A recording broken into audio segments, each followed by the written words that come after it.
Friends, we can all see that many white bloggers have millions of followers. Please support me too, because my followers are still few. Black bloggers also deserve to be famous. My friends, let's unite and lift each other up. Please press subscribe button and like. The morning mist hung low over Arlington National Cemetery, shrouding the rows of white headstones in a somber veil. It was October 14th, a day that would forever alter the course of American history. General Elise Monroe stood at the entrance of Section 60, her dress blues immaculate despite the 3-hour drive from Fort Bragg. At 52, she embodied the strength and resilience of a woman who had dedicated 3 decades to her country. Today, she clutched a simple wooden urn containing the ashes of Staff Sergeant Marcus Thompson, a soldier who had served under her command and had recently lost his life in Afghanistan. As she approached the gravesite, her aide, Captain James Rodriguez, whispered, "The family is gathering. We should proceed." Monroe nodded, her heart heavy with the weight of loss. Thompson had been a natural leader, a soldier who had inspired those around him. She recalled his laughter, the way he had lightened the mood during their darkest days in combat. But as they neared the security checkpoint, Monroe noticed an Arlington Police Department cruiser parked at an odd angle, partially blocking the entrance.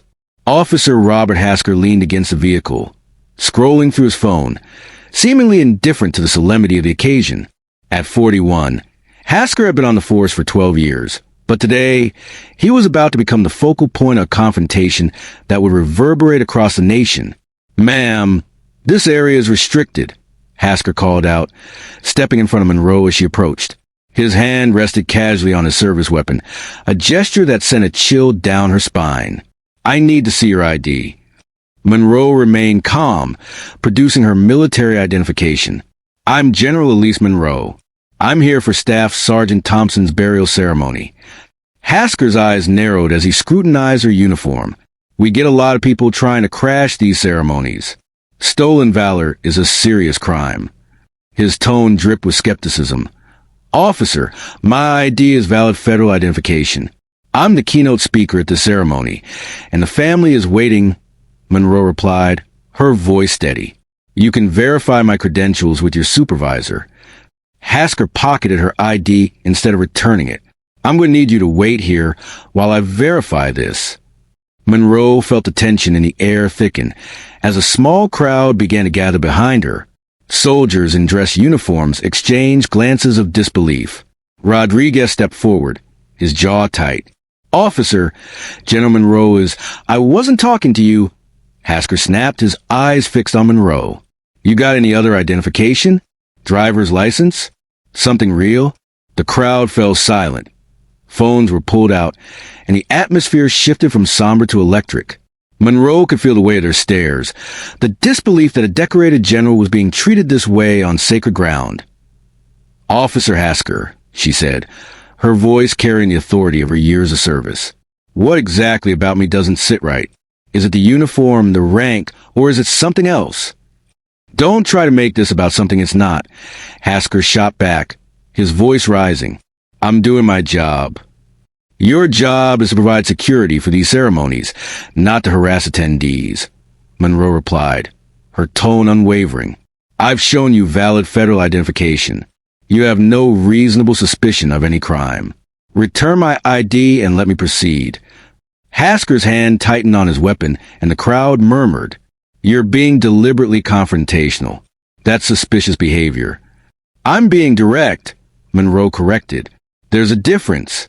Now, I'm asking you once more, return my identification, and allow me to proceed to Staff Sergeant Thompson's funeral."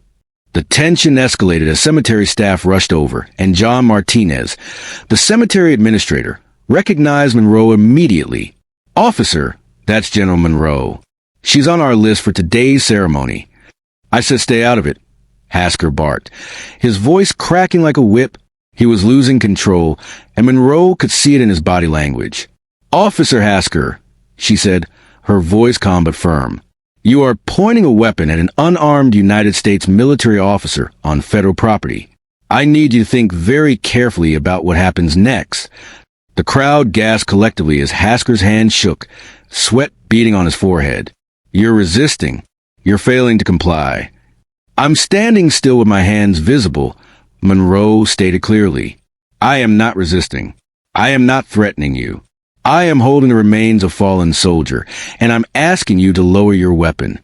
Just then, Sarah Thompson, Marcus's widow, arrived at the scene, her 2 young daughters clinging to her black dress. "Oh my God! What's happening, General Monroe?" she cried. Her voice filled with confusion and fear. Monroe's heart sank as she saw the terror in the children's eyes. "Everyone's recording this," someone in the crowd shouted. "It's already going viral." In that moment, Monroe realized the gravity of the situation. She was not just fighting for her dignity. She was fighting for the memory of a fallen soldier and the future of his family. "Officer Hasker," she said, her voice steady. "You have a choice. You can lower your weapon, return my ID, and we can all proceed with laying a hero to rest. Or you can continue down this path. But understand that you're not just pointing that gun at me. You're pointing it at everyone who has ever worn this uniform." The 2 stood frozen, a tableau of everything wrong and everything strong about America. Hasker's radio crackled to life. Dispatch calling for a status update. Slowly, reluctantly, he began to lower his weapon, though his finger remained indexed along the trigger guard. "This isn't over," he muttered, his voice thick with rage and humiliation. "Officer, you people have been dying for this country since before it was a country," Monroe replied, her composure finally cracking just enough to let an edge of steel through. "You people have earned every star, every stripe, every folded flag with blood and sacrifice. And right now, you people are trying to bury a hero while you stand here gunned, desecrating everything that flag represents." As the crowd began to disperse, Monroe turned to Sarah Thompson, who was now sobbing. "I'm so sorry," Monroe whispered, pulling her into a comforting embrace. "This isn't what Marcus deserved." But Sarah looked up, her eyes filled with determination. "You stood your ground just like he would have." The funeral proceeded, but it was forever changed. Monroe delivered her eulogy with the same composure she had shown at gunpoint. But everyone present knew they had witnessed something beyond a simple burial.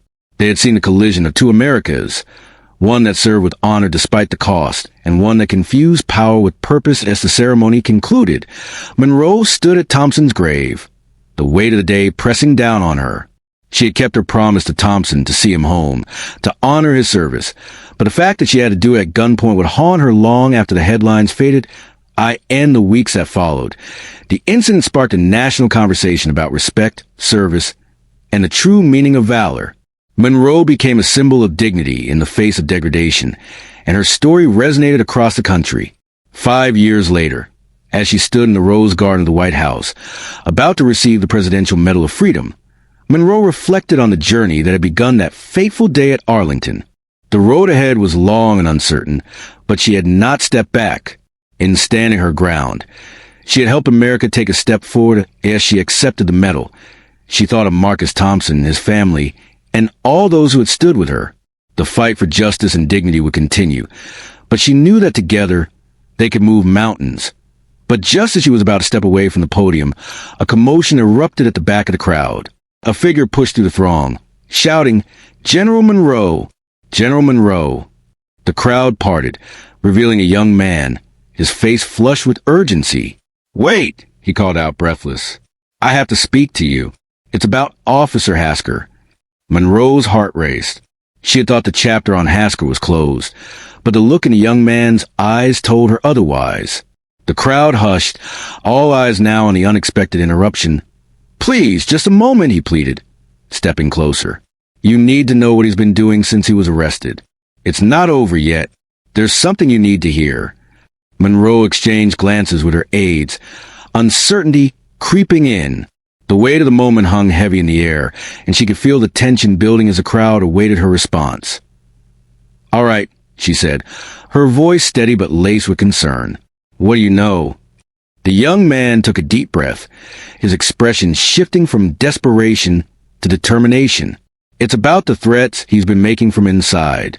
He's not just sitting quietly in his cell. He's planning something, and it involves more than just him. You need to understand." Before he could finish, a loud crash echoed from the back of the crowd, followed by shouts and chaos. Monroe's instincts kicked in, and she turned to see a group of men pushing to barriers, their faces obscured by masks. "Get down!" someone yelled, and the crowd erupted into panic. Monroe's heart raced as she realized the situation was spiraling out of control. "Stay close," she shouted to her aides, her military training taking over as she assessed the threat. The young man's warning echoed in her mind, and she knew that this was far from over. As the chaos unfolded, Monroe felt a surge of determination. She had faced down threats before, and she would not back down now. The fight for justice, for dignity, and for the memory of those who had served was just beginning. With the crowd scattering in all directions, Monroe stood her ground, ready to confront whatever came next. The stakes had never been higher, and she was prepared to face them head-on. But just as she took a step forward, the scene froze, the tension palpable, leaving the outcome hanging in the balance. What would happen next? Would she be able to protect those around her? Would the truth about Hasker come to light? The answers lay just beyond the chaos, waiting to unfold. Do you want to know the fate of the heroes? Please post part 2. Subscribe to the channel and continue watching. Your opinion and support are important to me. Leave it in the comments. Thank you.